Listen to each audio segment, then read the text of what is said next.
Alright guys, today we're working on the Land Rover, doing the brakes on it. I figured I'd make a video for you guys to show how I'm fixing my brakes.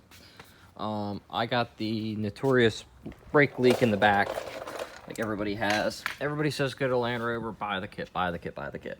Well, I would do that, but the problem is my closest Land Rover dealer is about 2 hours away, and they're only open Monday through Friday, 8 to 6. And I work Monday through Friday, 8:30 to 5. So I have no way of getting up there when they're open to be able to get it from them. So what I'm doing is, this is my line that is broke. As you can see, it's definitely broke. I did cut in a couple spots to get it out, but it's the line that runs here, going back, bends down, and goes down. Okay, so what I did is I went and I bought a spool of 3/16 brake line, and I bought some fittings and all that stuff. So I'll explain that what I got here. I bought the ends. Okay, I bought the unions. Okay, and I'm just doing standard double flare on it.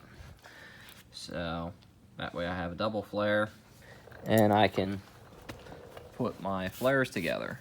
Okay, I don't want to use crimp fittings because they're not good for brake lines. They don't work, they pop apart, and then you lose brakes and then you have issues.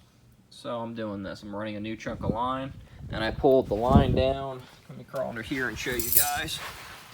What I did is I reached up there with a big pair of dikes I got. I cut the line so then I can pull it down, then I recut it again once I got it down, and I'm putting it right here. Okay, here's the other line. I'm going to also do that one too.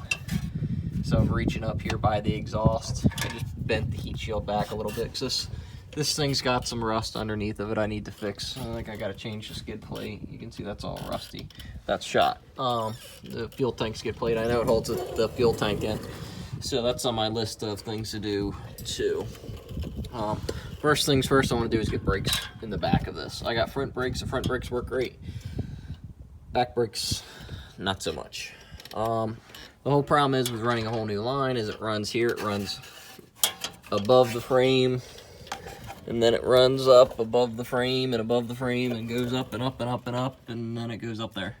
So it's all above the frame attached to the underneath of the body, which makes it hard to, get to do stuff. So I'm hoping this is going to work like this. If the video makes it online, that means it worked. But that's where I'm putting them in. Instead of running with the Land Rover kit, they're going to be doing something similar. I don't know if they probably don't use regular threads. They probably use a bubble flare or metric thread. This is what your original thread is. It's at a M10x1. It's a bubble flare. So that's what it is. So if you need to get regular flares, you can do that. You can also buy the pre-made lines and do that, but then you just gotta bubble flare the one end up there to put it on there, if that's what you want to do. Or you can run whole pre-made lines front to back. You can probably wiggle them in there and run short pieces and a bunch of unions, and then if you have an issue down the line, you just change a section. Would work too, probably, but that's a lot of work and a lot of expense.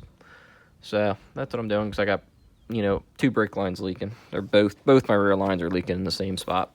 The one, of course, is this side there, and the other one, see if I can get over here and show you guys.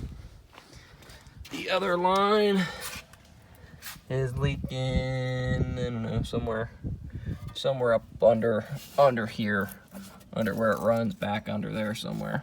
So this thing does have some rust here and there, so it's not pretty, but for $1,000, why not? So we'll see if we can make this thing work good and run and stop and drive and do what it's supposed to.